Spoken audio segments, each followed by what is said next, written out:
Hello बच्चों, vectors में अब आगे चलते हैं और क्रॉस प्रोडक्ट का निकालते हैं geometric explanation.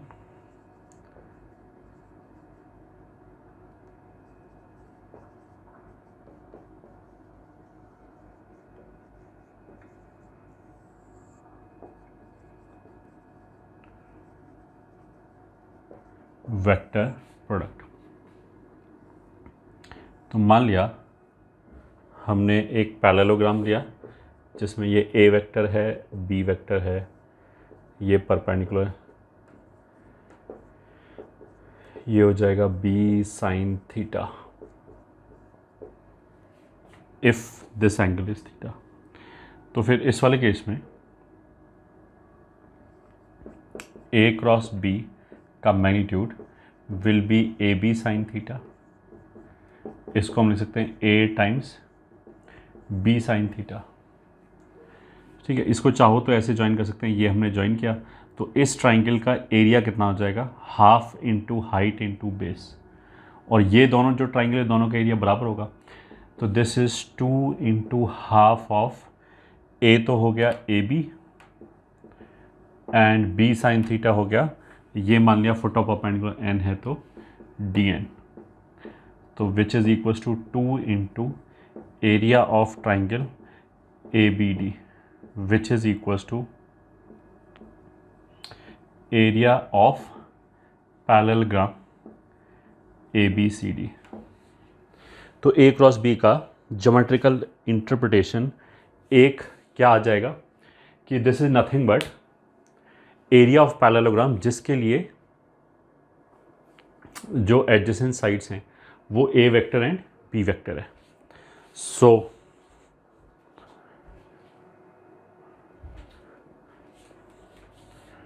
First point, second point, mod A cross B is the area of parallelogram for which two adjacent sides are formed by a vector and b vector। ये हो गया फर्स्ट पॉइंट। ठीक है, second point हम इसको ऐसे भी बोल सकते हैं कि अगर हम केवल इस पे कॉन्सेंट्रेट करें, केवल इस पे, इस ट्राइंगल पे, तो इस ट्राइंगल के लिए A vector and B vector इसकी दो साइड हो गई। इसको तुम देखो ही मत एक मिनट के लिए, केवल ए बी डी ट्राइंगल देखा तो ए बी डी ट्राइंगल के लिए ए वेक्टर और बी वेक्टर, ये वेक्टर एंड ये वेक्टर, इसकी दो साइड्स हो गई, यानी कोई भी दो साइड ट्राइंगल में, और उनके क्रॉस प्रोडक्ट का जो हाफ होगा, उनका क्रॉस प्रोडक्ट का जो मैग्नीट्यूड होगा, हाँ, वो तो इस पूरे पैरेललोग्राम का एरिया हो गया। बट अगर मैंने उसका आधा लिया, ए क्रॉस बी के मॉड का हाफ लिया, तो इतना एरिया आ जाएगा। तो यहीं पे हम क्या बोल सकते हैं, third, area of triangle A B D is equal to half of A cross B. ठीक है, तो अब यहां से हम क्या बोल सकते हैं, note to find area of a triangle, evaluate half of magnitude of vector product of any two of its side vectors। मतलब क्या बोला कि अगर एक ट्राइंगल का एरिया चाहिए तो हम इवेल्युएट कर सकते हैं half of magnitude of vector product of two of its side vectors. मतलब जो साइड पे जो दो वेक्टर आ रहे हैं उनमें से कोई भी दो का उठा के क्रॉस प्रोडक्ट लिया और उसका जो मैग्नीट्यूड होगा, उसका जो हाफ होगा, that will be the area. तो अब इसको हम ऐसे बोल सकते हैं, फोर्थ, कि अगर मान लिया एक ट्राइंगल है ए बी सी और जिसके ऊपर ये साइड वेक्टर हैं, A vector, B vector and C vector. तो area of triangle A B C is equals to half of A cross B is equals to half of B cross C is equals to half of C cross A. कोई भी दो vector ले लिए, उनका जो cross product का जो mod आएगा, ये ठीक है, ये सब बराबर ही है। कैसे बराबर है? क्योंकि इस डायग्राम के हिसाब से ये दिखाई दे रहा है, अगर मैं यहाँ से चलना चालू करूँ, ए vector, B vector, C vector, वापस यहीं आ गए, उसका मतलब क्या है कि इस डायग्राम के लिए A vector plus B vector plus C vector 0 vector है। तो किसी से भी कहीं तक भी पहुँचा जा सकता है। अगर मेरे को यहाँ से यहाँ तक जाना है तो देखो, इसमें ए है, इसमें ए नहीं है, तो कुछ भी नहीं, ए की जगह यहाँ से उठा के माइनस बी माइनस सी रख दिया। तो अब सी का क्रॉस बी के साथ आएगा, सी का क्रॉस सी के साथ आएगा। सी क्रॉस सी तो 0 हो जाएगा, नल वेक्टर हो जाएगा, क्योंकि दोनों वेक्टर सेम हो गए। सी क्रॉस बी को माइनस के अंदर पलट के, वैसे तो मॉड के अंदर पलट दो, कोई फर्क नहीं पड़ता, तो ये वाली चीज़ आ जाएगी बी क्रॉस सी। इसलिए ये तीनों बराबर है। बट अगेन क्या ध्यान रखेंगे, ये क्या बता रहे हैं कि अगर मेरे को एक ट्राइंगल का एरिया चाहिए तो उसकी जो साइड के ऊपर वेक्टर्स आ रहे हैं, ये ठीक है, ये साइड वेक्टर है, मतलब इन वेक्टरों से साइड बन रहा है, उनमें से कोई भी दो साइड वाला वेक्टर उठाओ, उनका क्रॉस प्रोडक्ट लो, उसका मैग्नीट्यूड लिया और हाफ कर दिया। कौन सी दो साइड? ऑफ कोर्स कोई भी दो साइड, तीन में से कोई भी दो साइड उठा लो, ये काम चल जाएगा। वेक्टर इधर है या इधर है उससे कोई फर्क नहीं पड़ता, क्योंकि मॉड के अंदर तो वैसे ही माइनस खत्म हो जाएगा।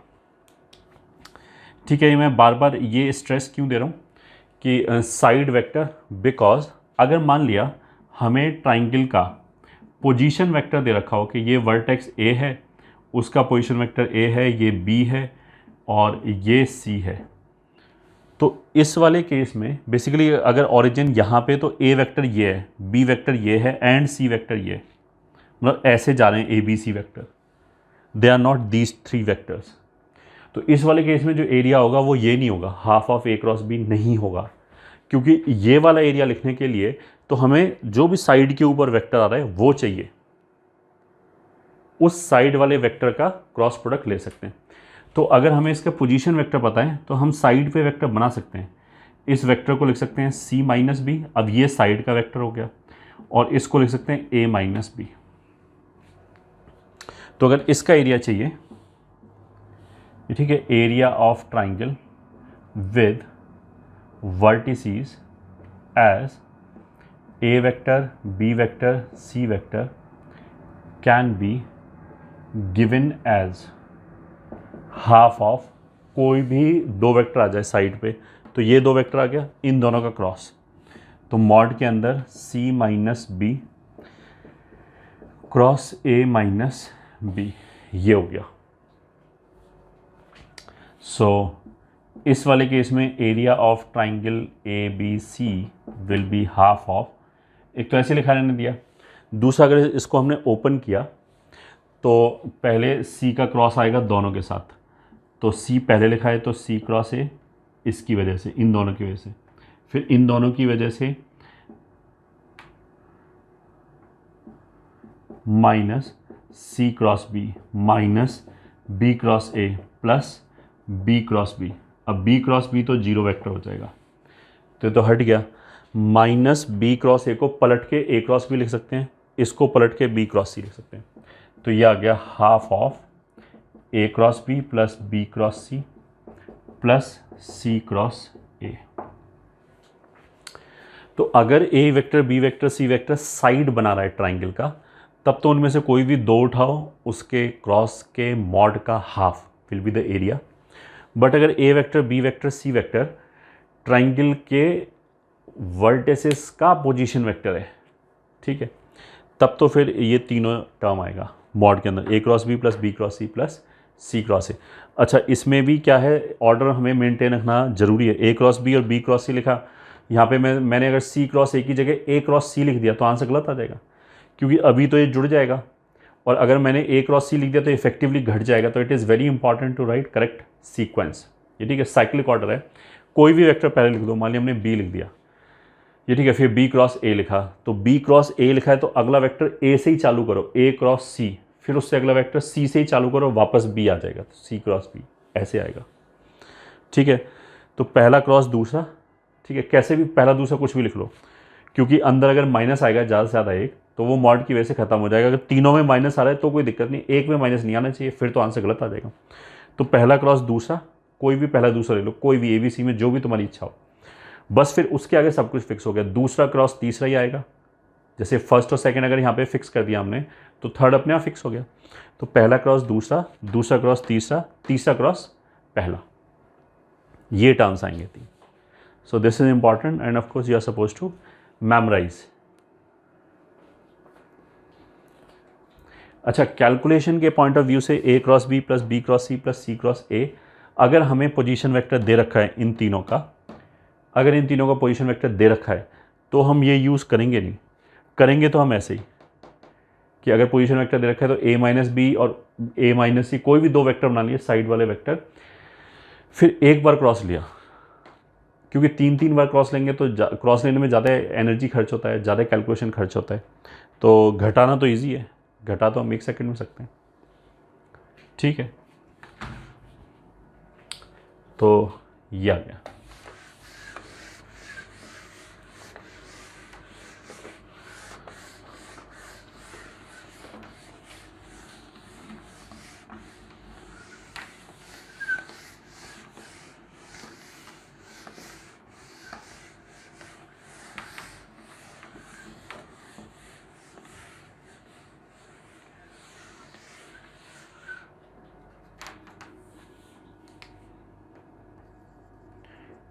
Question 1.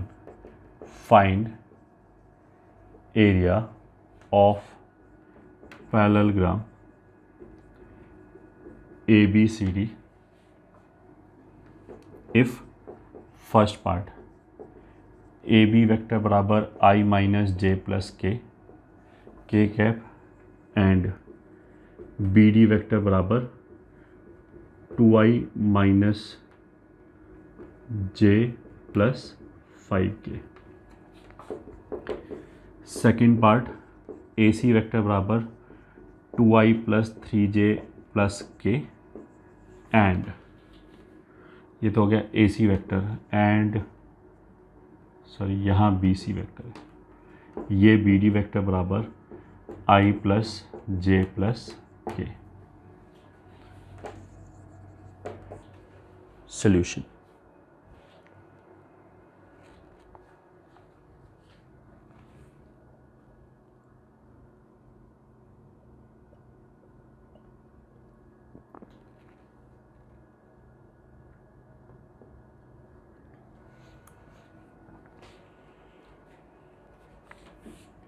डायग्राम बना लेते हैं पहले।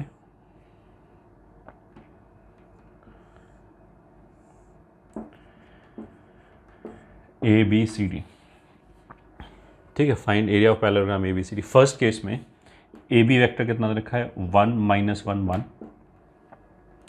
BC ये वाला वेक्टर और ये वाला वेक्टर दोनों बराबर ही होगा, ये हो गया 2 माइनस 1 5। तो अगर ये साइड वाले वेक्टर हैं A वेक्टर और B वेक्टर, तो इसका एरिया सीधा सीधा हो जाएगा A क्रॉस B का मॉड। ठीक है, तो फर्स्ट पार्ट में required area will be 2 minus 1 5 cross 1 minus 1 1। ठीक है, तो 2 माइनस 1 5, इन दोनों का क्रॉस कैसे लेंगे, इसके करस्पॉन्डिंग -5 प्लस 1 -4, ये हो जाएगा 2 में से 5 गया -3, ये हो जाएगा -1 प्लस 1 1।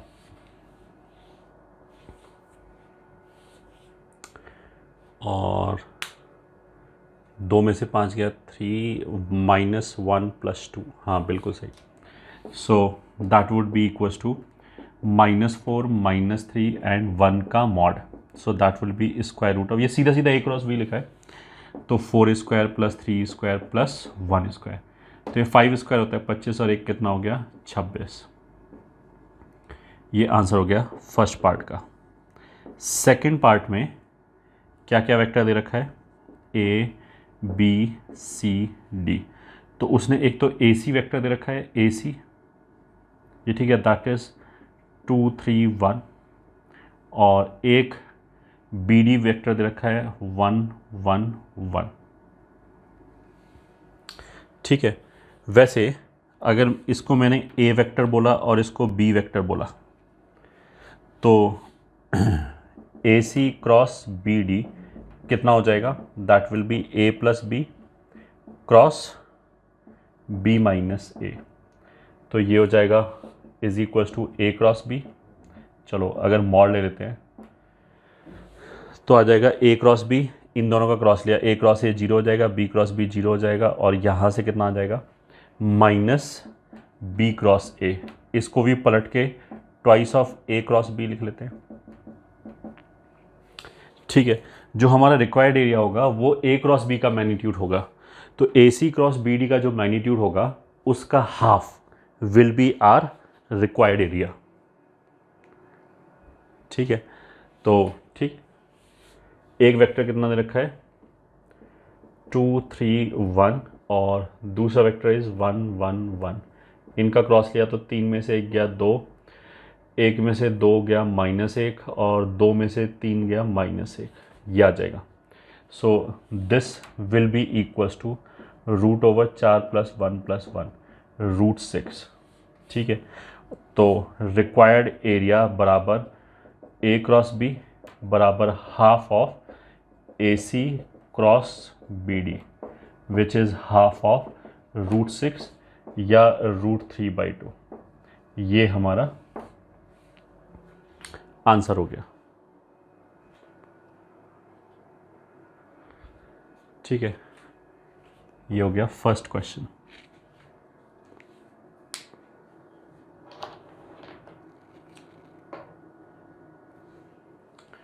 फिर आगे question number 2। Question number 2 is find area of triangle ABC if position vector of A B C are I minus j plus k, comma 2i plus 2j plus 3k and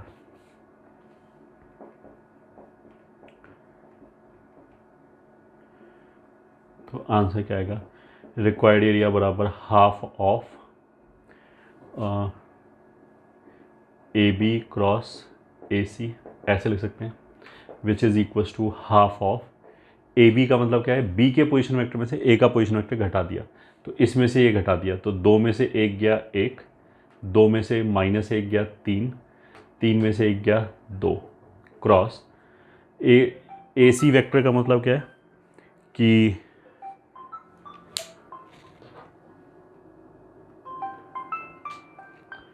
हमने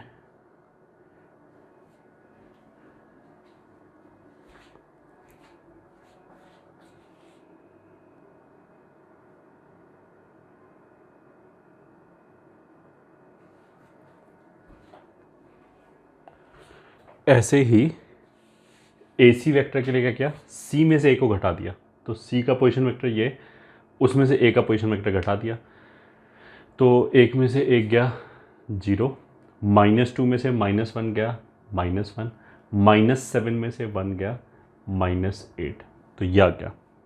ठीक है, तो 1 3 2 0 -1 -8, इन दोनों cross लिया। वैसे देखो ये जो माइनस माइनस ये निकाल सकते हैं बाहर, कोई फ़र्क नहीं पड़ता क्योंकि मॉड लगा रखा है, तो बार बार माइनस लिखने की जरूरत नहीं है, बट ठीक है, ये हो जाएगा -24 और +2 विल बी 22, ये हो जाएगा 0 + 8 और ये हो जाएगा -1। So answer will be half of root over 22² + 8² + 1²। मतलब यहाँ पे क्या दे रखा है, जो पोजीशन वेक्टर है वो A vector B vector C vector दे रखा है, तो वैसे तो एरिया कितना होगा, half of A cross B plus B cross C plus C cross A, but as I have said कि हम 3 क्रॉस करने की बजाय इसको वैसे करेंगे, ए बी और ए सी वेक्टर बना लिया और उसका एक ही बार क्रॉस कैलकुलेट किया, तो हमें कैलकुलेशन ईजी पड़ेगा थोड़ा।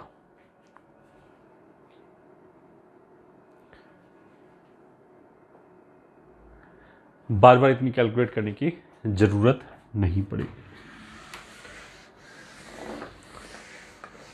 ठीक है, आगे चलते हैं।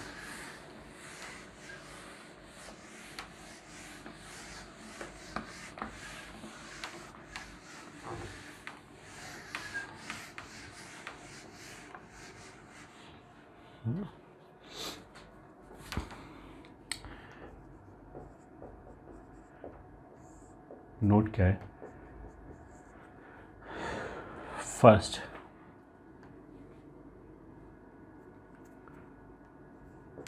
a vector perpendicular to plane of triangle ABC where position vector of A, B, C are A vector, B vector and C vector. A vector perpendicular to plane of this where a position can be given as, मतलब इसने ऐसे बोला कि ये A vector, ए का position vector हो गया, B का पोजीशन वेक्टर बी, सी का पोजीशन वेक्टर सी। अब ए बी सी जो ट्राइंगल है, ट्राइंगल तो एक प्लेनर फिगर है, तो उसका कोई ना कोई प्लेन आएगा। उस प्लेन का जो नॉर्मल वेक्टर होगा, ये ठीक है, उसका जो नॉर्मल है that we can give as A cross B plus B cross C plus C cross A lambda times this. तो अगर मेरे को इस प्लेन के परपेंडिकुलर कोई वेक्टर चाहिए तो I can take it as this, and if unit vector is required, then it can be taken as plus minus a cross b plus b cross c plus c cross a divided by a cross b plus b cross c plus c cross a। ठीक है, unit vector को ऐसे लिख सकते हैं, और अगर general vector चाहिए तो लैम्डा टाइम्स ऐसे लिख सकते हैं। एक तो नोट हो गया ये, ठीक है। सेकंड, अगर मान लिया ये कोई भी पैरेललोग्राम नहीं, कोई भी क्वाड्रिलेटरल है, ए बी सी डी, किसी भी तरह का कोई भी जनरल क्वाड्रिलेटरल है, इसका जो एरिया आएगा, ठीक है, मान लिया ये डायगोनल वेक्टर d1 है, ये डायगोनल वेक्टर d2 है, तो let in quadrilateral diagonals are corresponding to the vectors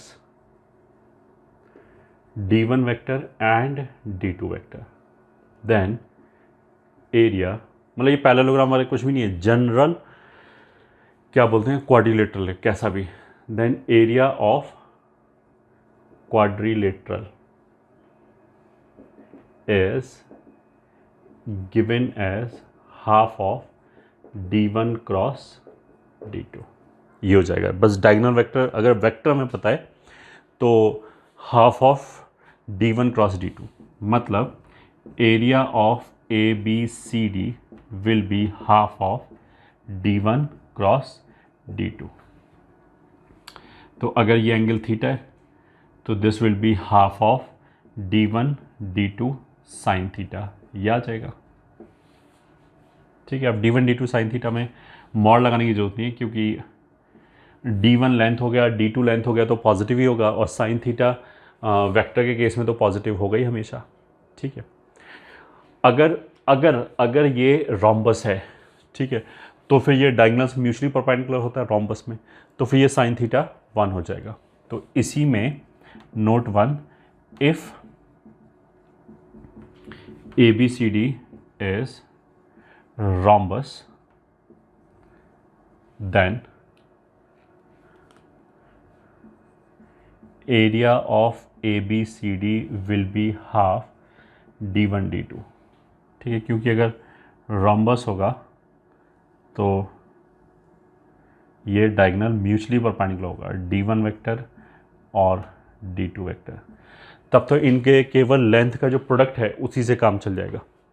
ठीक है, note two, if ABCD is parallelogram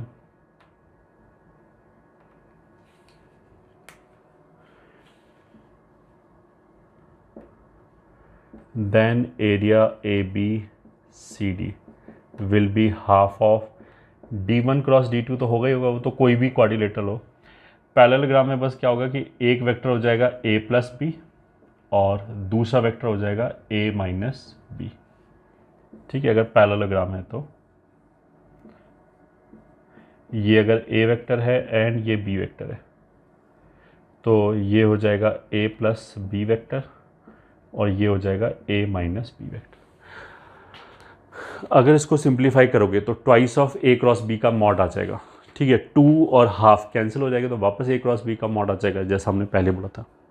तो डॉट प्रोडक्ट का हमने क्या बोला था, डॉट प्रोडक्ट का मेन यूज़ क्या होगा, एक तो एंगल निकालने के लिए, म्यूचुअली परपेंडिकुलर वेक्टर प्रूव करने के लिए, वो तो एंगल ही हो गया अल्टीमेटली, एक्यूट एंगल है ऑब्ट्यूज एंगल है ये बताने के लिए, वो भी इफेक्टिवली एंगल ही हो गया, या फिर प्रोजेक्शन निकालने के लिए।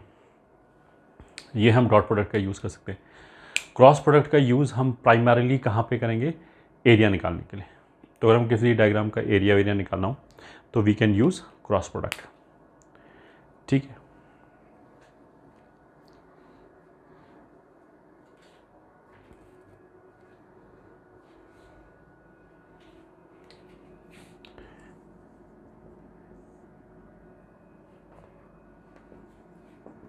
let ABCD is tetrahedron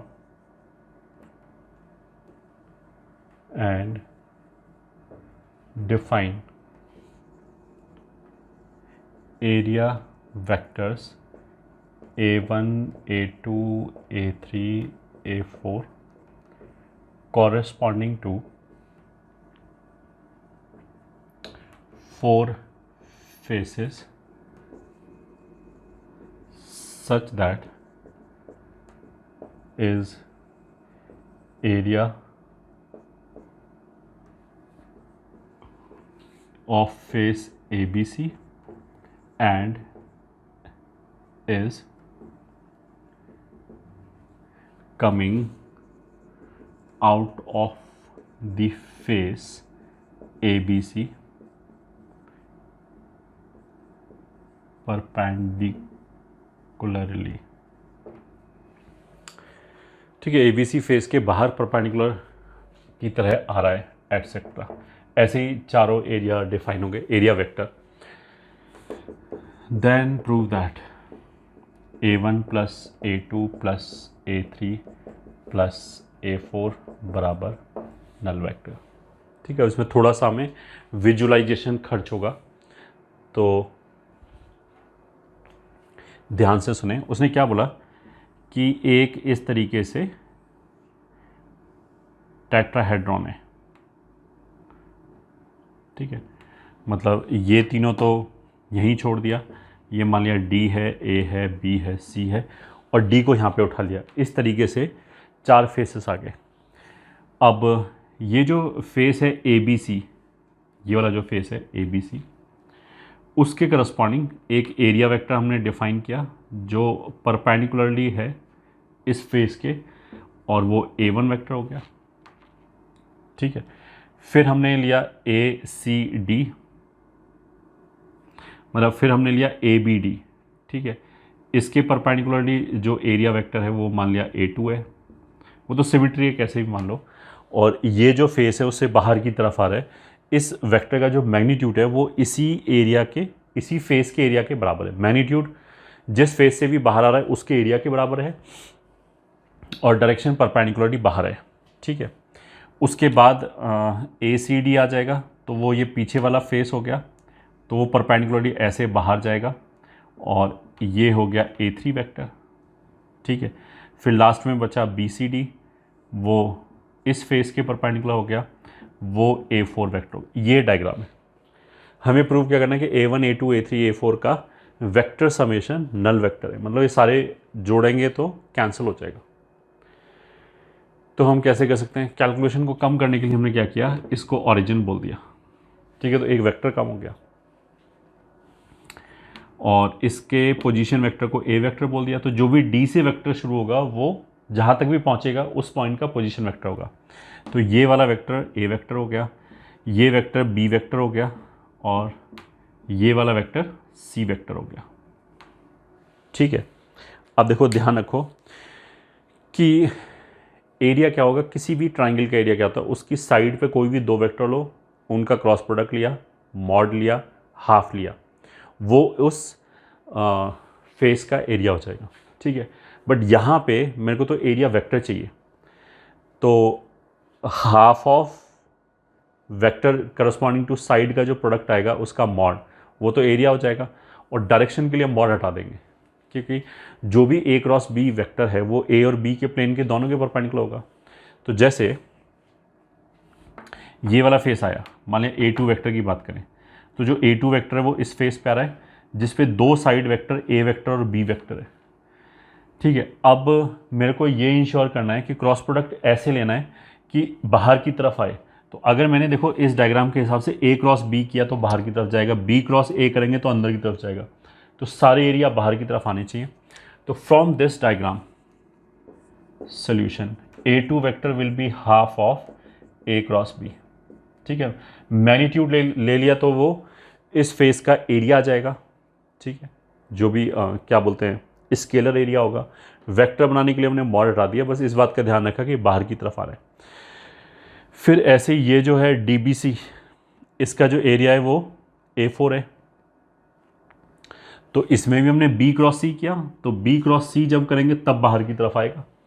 तो इस डायग्राम के हिसाब से A4 will be half of B cross C, ठीक है। फिर A3 जो उधर जा रहा है वो भी दिस क्रॉस दिस आएगा, तो A3 will also be half of, ये वेक्टर कौन सा हो गया C, ये A, तो C क्रॉस A आएगा, C क्रॉस A। अब बचा A1, A1 क्या हो गया कि जो बेस है उससे नीचे की तरफ जा रहा है, बहुत ईजी है। हमने क्या किया, एक ये वेक्टर बनाया, ये हो गया C माइनस बी, एक ये वाला वेक्टर बनाया, वो हो गया A माइनस बी। अगर मैं C माइनस बी, मतलब D तो तुम यहाँ उठा लो, अगर मैं C minus B cross A minus B कर दूँ तो ये तो बॉडी के अंदर आएगा, ये ठीक है, इधर ही है टेट्राहेड्रॉन, मेरे को तो नीचे की तरफ चाहिए, फेस से बाहर की तरफ चाहिए, तो उल्टा कर दिया, A माइनस बी क्रॉस ये कर दिया, तो this will be half of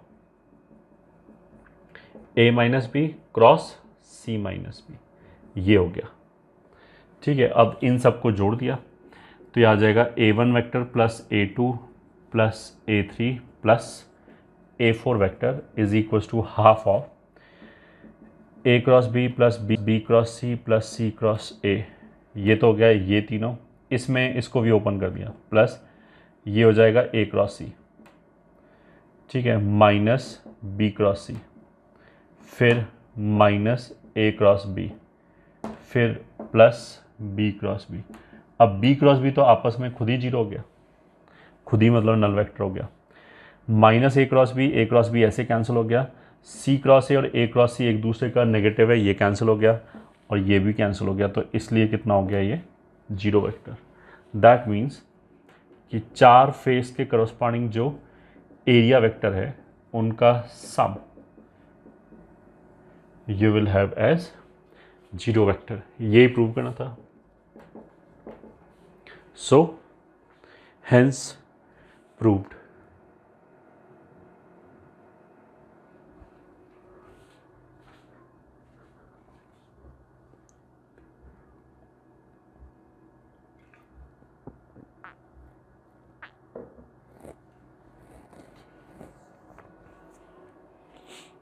ठीक है,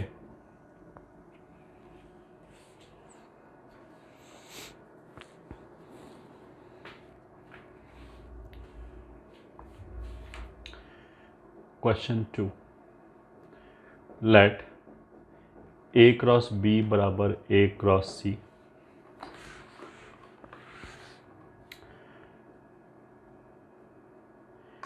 A क्रॉस B बराबर A cross C and A dot B बराबर 4, वेयर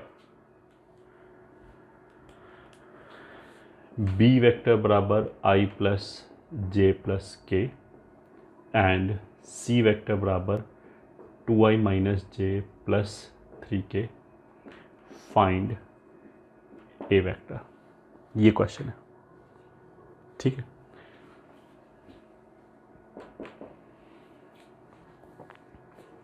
इस तरह के क्वेश्चन में सबसे पहले मेरे को क्या क्लिक करना चाहिए कि ये दोनों वेक्टर सेम है। तो ऐसे लिखेंगे ए क्रॉस बी माइनस ए क्रॉस सी बराबर नल वेक्टर। ए को सेम ले लिया, कॉमन ले लिया, ये वाला वेक्टर एंड ये दूसरा वेक्टर, इन दोनों का डॉट, सॉरी इन दोनों का क्रॉस जीरो है, तो उसका मतलब क्या, ये दोनों कोलिनियर वेक्टर है।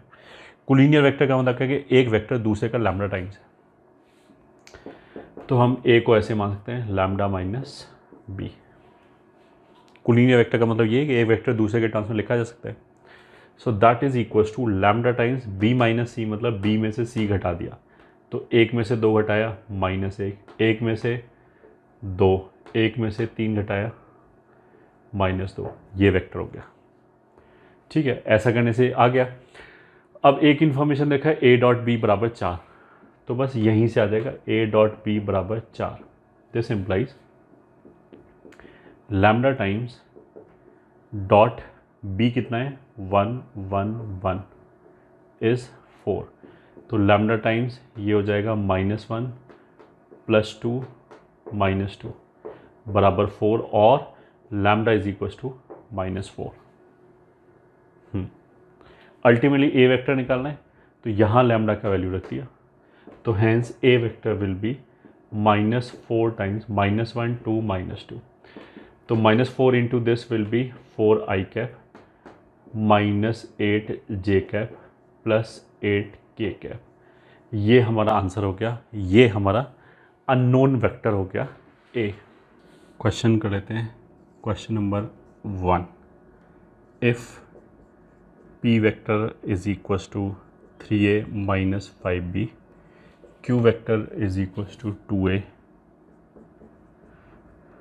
Plus b, r is equals to a plus 4b and s is equals to minus a plus b are 4 vectors such that sine of angle between p and q is 1 and sine of angle between r and s is 1, then cos of the angle between a vector and b vector बराबर क्या।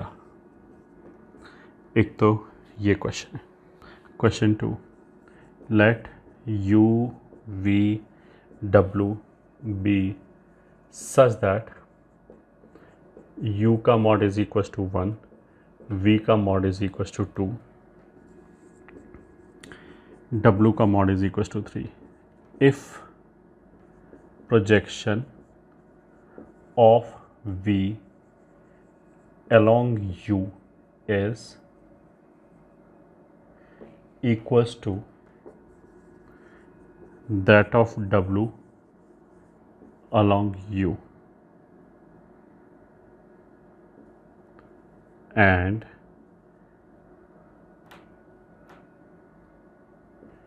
v is perpendicular to w,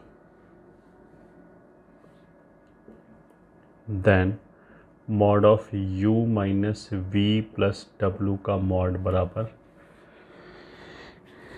क्या, ये question है। Question 3, if u is equals to a minus b, v is equals to a plus b,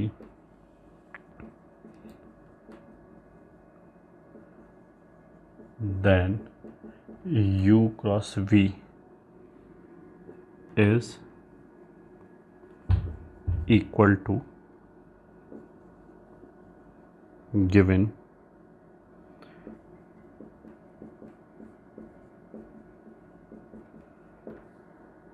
angle between this is pi by 3। Question 4, let A बराबर I minus J plus के,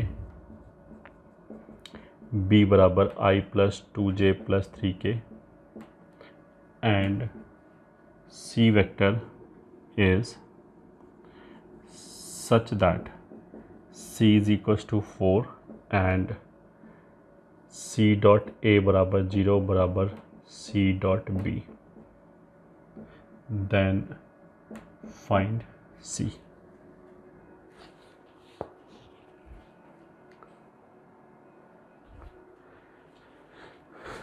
चलो ये 4 question करते हैं पहले। Question number 1, P vector दे रखा है एक 3a माइनस 5b, गुड, ठीक है, और क्यू दे रखा है 2a प्लस b, ये भी सही है, आर दे रखा है a plus 4b and S दे रखा है माइनस a प्लस b, ठीक है। अब उसने क्या बोला कि पी और क्यू के बीच का जो एंगल है उसका साइन 1 है।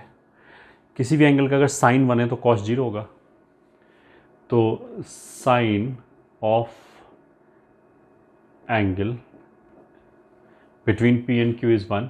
दिस इम्प्लाइज पी और क्यू के बीच का एंगल जो है वो 90 डिग्री है, तो P is perpendicular to Q, तो that would imply P dot Q बराबर 0। तो पी डॉट क्यू बराबर 0 होने का मतलब क्या है, 3a minus 5b dot 2a plus b बराबर 0, तो ये आ जाएगा 6a स्क्वायर, ये 10a dot B plus 3a dot B, तो 7a dot B minus 5b square is equal to 0।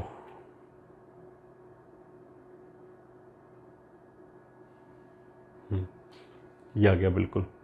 फिर ऐसे ही sign of R and S, ये भी वेक्टर है, इनके बीच का एंगल 1 है, तो उसका मतलब क्या है, R is perpendicular to S, this implies a plus 4b dot minus a plus b बराबर 0, तो हो गया माइनस a स्क्वायर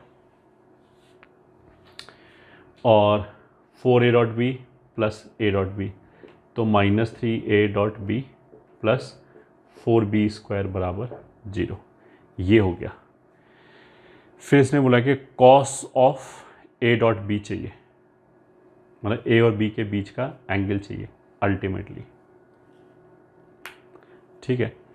तो इसको देखो हम ऐसे कर सकते हैं कि इसको हमने लिखा minus a square minus 3ab cos theta plus 4b square बराबर 0, ठीक है। इसको हम करते हैं, मान लिया b स्क्वायर से डिवाइड, मान लिया, and a upon B square से चलो पहले डिवाइड कर लेते, तो a square upon B square minus 3a upon B cos theta plus 4 बराबर 0, ये सही है।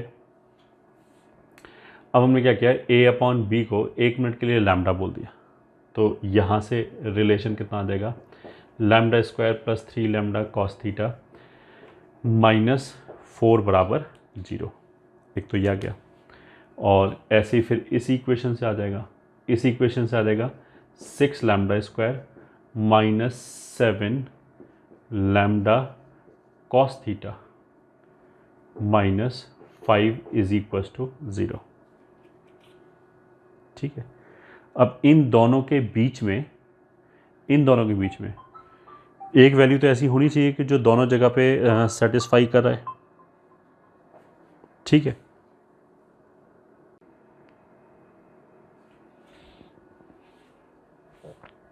ये दोनों रिलेशन अगर सही है तो हमें एक लैम्डा का ऐसा वैल्यू जरूर मिलना चाहिए जो दोनों को सेटिस्फाई करे, ठीक है। अब दोनों वैल्यू मिले ये जरूरी नहीं है, मतलब these two need not to hold for both the things, तो we can simply apply common root condition.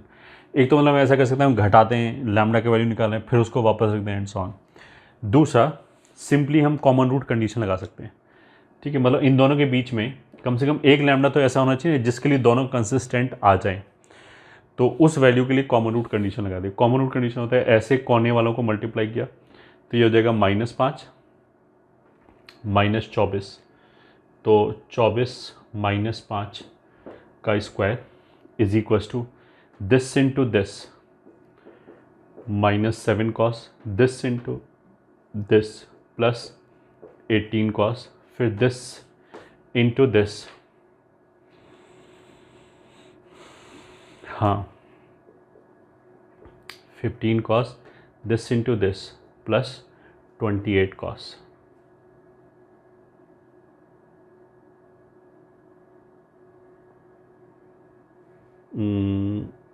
ये भी माइनस आएगा, अच्छा एक मिनट, -7 एंड ये भी माइनस ही आएगा, 3 cos into 6, this into this into this, ठीक है, फिर दिस इंटू दिस, यह आ गया -15 और minus this into this, that will B minus, तो माइनस माइनस प्लस हो गया, 24 में से 5 गया, ये हो गया 19 स्क्वायर इज इक्वल टू ये हो गया 25 कॉस इंटू ये हो गया 43 कॉस।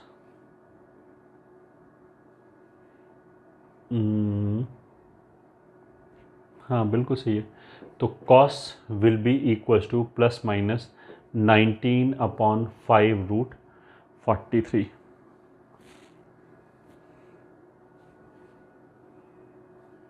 यही आंसर हो गया, ठीक है, क्योंकि कॉस थीटा हमने किसके बीच में एंगल माना था, ये कॉस थीटा कहाँ से आया था, ए और बी के बीच का एंगल, और उसने पूछा क्या है कि cos of A vector and B vector के बीच का ही एंगल चाहिए। क्वेश्चन नंबर 2 में बोला जा रहा है let U V W are such that U का मैग्नीट्यूड 1 है, वी इतना है, ठीक है, if projection of V along U is equals to that of W.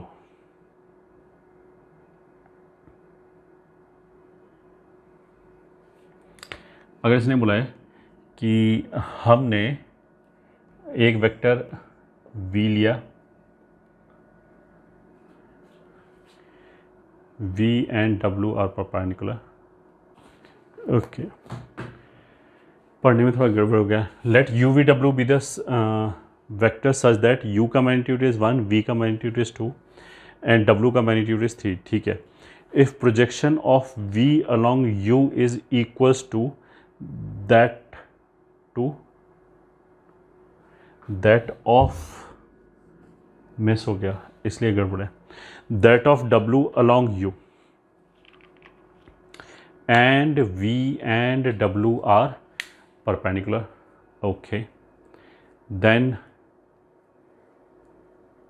U plus V plus W का magnitude, basically U minus V plus W का magnitude will be equals to, ऐसे लिख सकते हैं, U square plus V square plus W square -2u.v और +2u.w -2v.w, ऐसे करके आ गया क्वेश्चन।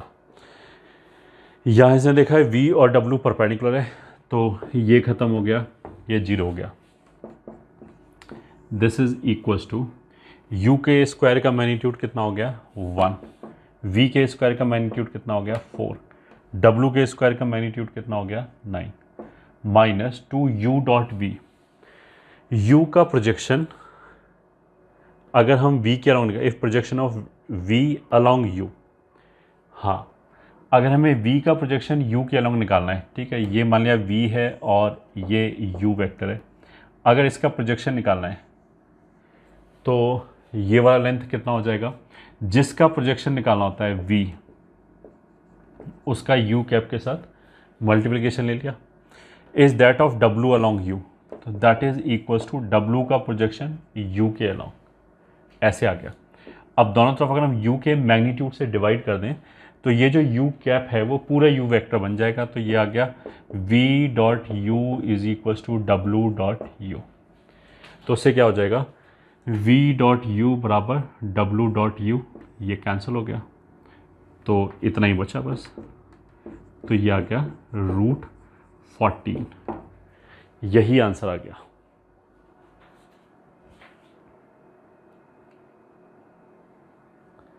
ठीक है, तो ये हमारे क्वेश्चन नंबर 2 का आंसर है। Let's move forward.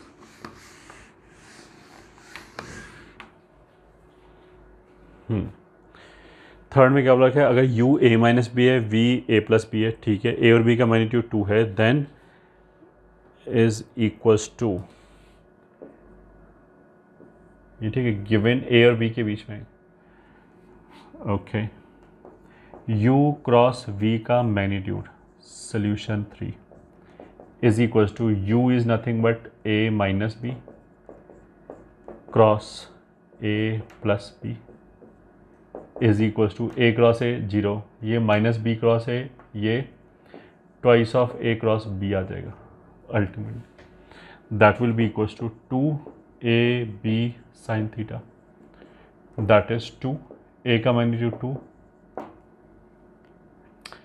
And sine this will be √3/2, तो 4√3 will be the answer. Very easy question. So जो थर्ड क्वेश्चन है that is fairly simple, very easy. चलते हैं अब क्वेश्चन नंबर 4 की तरफ, विच सेज ए इतना हो गया, बी इतना हो गया and C is such that C का मैग्नीट्यूड 4 है। चलो पहली बात तो ये हो गया। फिर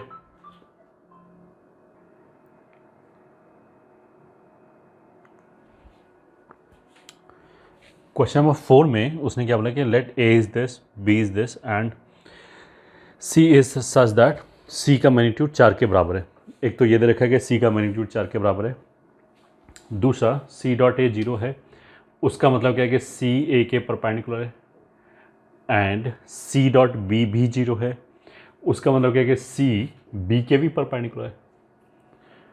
अब पूरे वेक्टर के लिए मैंने पहले बोला था कि अगर हमें कभी भी दो वेक्टर के परपेंडिकुलर डायरेक्शन चाहिए तो उन दोनों का क्रॉस ले लेंगे। इन दोनों से मिलके क्या आया कि सी ए के भी परपेंडिकुलर है, बी के भी परपेंडिकुलर है, तो सी को हम लैम्डा टाइम्स ए क्रॉस बी मान सकते हैं अगर दोनों के परपेंडिकुलर है तो, ठीक है। और लैम्डा की वैल्यू निकालने के लिए ये दे रखा है, तो ए हो गया 1 - 1 1 क्रॉस, बी हो गया 1 2 3, तो इनका क्रॉस क्या हो जाएगा -3 -2 -5, फिर ये आ जाएगा 1 -2, ये हो जाएगा 2 और एक 3।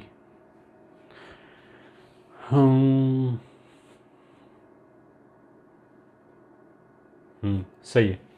तो C can be taken as, C का मैग्नीट्यूड कितना दे रखा है 4, तो मैं ऐसे कर सकते हैं इसको यूनिट वेक्टर बना के 4 से मल्टीप्लाई कर दें, तो इसका मैग्नीट्यूड कितना हो जाएगा 25 4 9 का square root, that is equals to √38, ठीक है। तो जो हमारा C वेक्टर आ जाएगा दैट विल बी ±4 अपॉन √38 -5 -2 3, ये आ जाएगा -5 -2 3 अपॉन √38, ये तो हो जाएगा हमारे यूनिट वेक्टर, और 4 से मल्टीप्लाई करेंगे तो 4 लेंथ का वेक्टर आ जाएगा, वही हमें आंसर चाहिए। So this is question 4।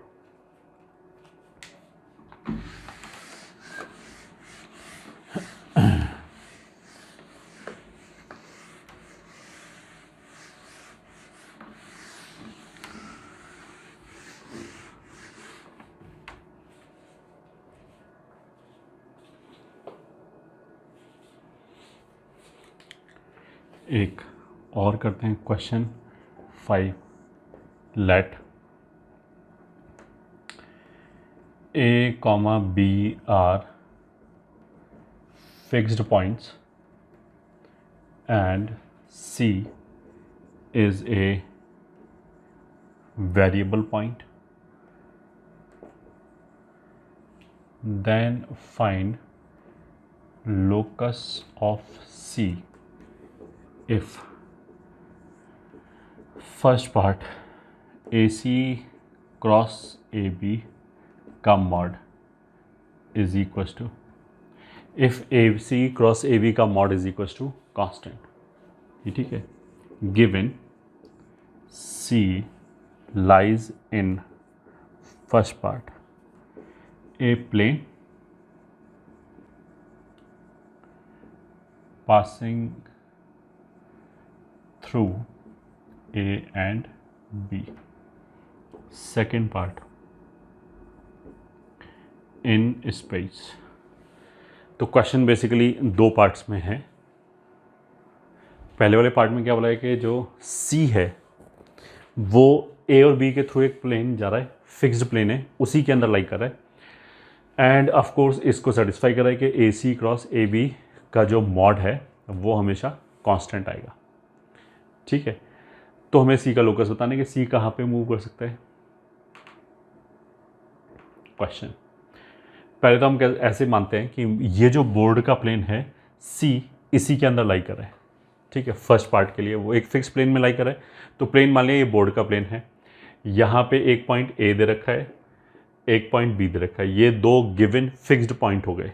ठीक है, अब सी हमने कहीं पे ही मान लिया ये पॉइंट सी है which is a variable point.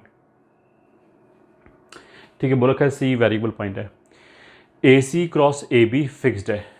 ठीक है, A C cross A B fixed है, so this is equal to A C into A B into sine theta fixed है। ठीक है, मान लिया ये थीटा है, ये परपेंडिकुलर ड्रॉप मान लिया ये एन है। अगर ए और बी फिक्स्ड पॉइंट है तो ऑफ कोर्स ए बी जो है वो एक फिक्स्ड डिस्टेंस होगा, उसको हमने अलग निकाल दिया, तो ए सी साइन थीटा हो गया ये। ठीक है, this is constant implies this is constant implies A C sine theta is constant, क्योंकि ए बी तो कांस्टेंट ही है। ठीक है, ए बी अगर कांस्टेंट हो गया तो ये पूरा भी कांस्टेंट है एंड ए बी भी कांस्टेंट है, तो उसका मतलब क्या है, A C sine theta constant होना चाहिए। अब इस डायग्राम से ए सी साइन थीटा कितना हो जाएगा, ये वाला डिस्टेंस, तो this implies C N is fixed. मतलब सी एन क्या है, सी एन एक लेंथ है। कौन सा लेंथ है, जो पॉइंट सी से ए बी लाइन के ऊपर परपेंडिकुलर का लेंथ है। तो अगर सी एन फिक्स्ड है तो सी का लाइन ए बी से डिस्टेंस फिक्स आना चाहिए। अब मान लिया वो फिक्स वैल्यू कुछ भी होगा, मान लिया वो वैल्यू डी है, तो ये जो डिस्टेंस है डी रहना चाहिए। तो क्या पॉइंट सी यहाँ पे आ सकता है, नहीं, क्योंकि ये डिस्टेंस कम हो जाएगा। ठीक है, यहाँ जा सकता है, नहीं। अगर मेरे को ए सी साइन थीटा मतलब सी एन डिस्टेंस फिक्स चाहिए तो सी इस लाइन से एक फिक्स्ड डिस्टेंस पे होना चाहिए। अब वो फिक्स्ड डिस्टेंस पे इधर भी हो सकता है एंड दूसरी साइड इधर भी हो सकता है। तो अगर point C is constrained to move in this plane, ये ठीक है, with a condition that A C sine theta is fixed, that means C का लाइन ए बी से एक पर्टिकुलर डिस्टेंस आना चाहिए, मान लिया डी। ठीक है, दैट वुड सिंपली मीन सी का locus will be a pair of straight line, pair of parallel lines जो ए बी के पैरेलल होगा और एक सर्टेन डिस्टेंस पे होगा। वो सर्टेन डिस्टेंस क्या होगा, वो डिपेंड करेगा कि ये कांस्टेंट क्या है। ठीक है, तो अगर हम आंसर की बात करें तो पहले पार्ट में locus of C will be pair of lines parallel to AB at a constant distance। ये हो गया हमारे फर्स्ट पार्ट का आंसर। ठीक है, अब आते हैं हम सेकंड पार्ट पे। सेकंड पार्ट में उसने क्या बोला कि C is free to move in space. अब देखो इसको हम मॉडल कैसे करेंगे। हमने क्या किया, अब जो सी है, जैसे ये जो प्लेन है, ये बोर्ड का प्लेन, इसके अंदर भी आ सकता है, सी यहाँ पे भी आ सकता है, इस प्लेन के बाहर भी आ सकता है। अब मेरे को सी को पूरे स्पेस के अंदर घुमाना है। विद ए कंडीशन कि ये कांस्टेंट रहना चाहिए। ठीक है, वेरी इजी टू विजुलाइज। अगर सी इस प्लेन में कंस्ट्रेंट है तो it will be parallel to A B, it can move on a line parallel to A B at a certain distance. अब हमने क्या किया, इसको माना एक्सिस और इस प्लेन को ऐसे घुमा दिया इस एक्सिस के अबाउट। अभी तो क्या था कि ये लाइन हमारी ए बी हो गई, सी इस लाइन पे मूव कर सकता है या फिर इस लाइन पे मूव कर सकता है। ये दोनों एक पर्टिकुलर प्लेन में दो लाइंस हो गया जो ए बी के पैरेलल है and at a certain distance. मैंने क्या किया, इस लाइन के अबाउट इस प्लेन को ऐसे रोटेट कर दिया, ऐसे रोटेट कर दिया। तो ये जो प्लेन है ये अगर ऐसे रोटेट होगा तो ये जो दो लाइन है ये, ठीक है, ये पूरे स्पेस में घुमाएगा। लाइन स्पेस में घुमाएगा मतलब सी स्पेस में घुमाएगा। और अगर मतलब ये वाली लाइन को अगर हम स्पेस में घुमाएं तो can you visualise, you will get a infinite length का सिलेंडर। ठीक है, एक लाइन को अगर दूसरी लाइन के अबाउट रोटेट करें ऐसे तो एक सिलेंडर बनेगा। अब जब भी हम ऐसे बोलते हैं तो ऑफलाइन क्लास में बच्चे क्या बोलते हैं, कोई बोलेगा सर्किल बनेगा, कोई बोलेगा डिस्क बनेगा। ऐसा नहीं होगा। ये लाइन है, ये लाइन पूरा इन्फिनिटी तक ऐसे जा रहा है, तो ये जो पूरा लाइन ऐसे रोटेट होगा तो कैन यू सी के जो एनवलप बनेगा वो एक सिलेंडर बनेगा। तो सेकेंड वाले केस में locus will be a cylinder,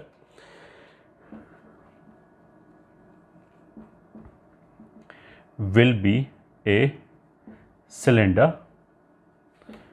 with axis जो होगा वो उसके लिए यही होगा क्योंकि इसके अबाउट रोटेट किया है, with axis A B and having a of course constant radius. वो रेडियस क्या होगा इस डायग्राम के हिसाब से वो डी होगा। बाकी तो जब ये कांस्टेंट अगर हमें पता होगा ए और बी के बारे में पता होगा then we can talk about exactly equation क्या होगा। वैसे इक्वेशन पूछा नहीं, केवल हमें कर्व आइडेंटिफाई करना है कि कर्व का नाम क्या है। तो कर्व का नाम क्या है इस वाले केस में, सिलेंडर।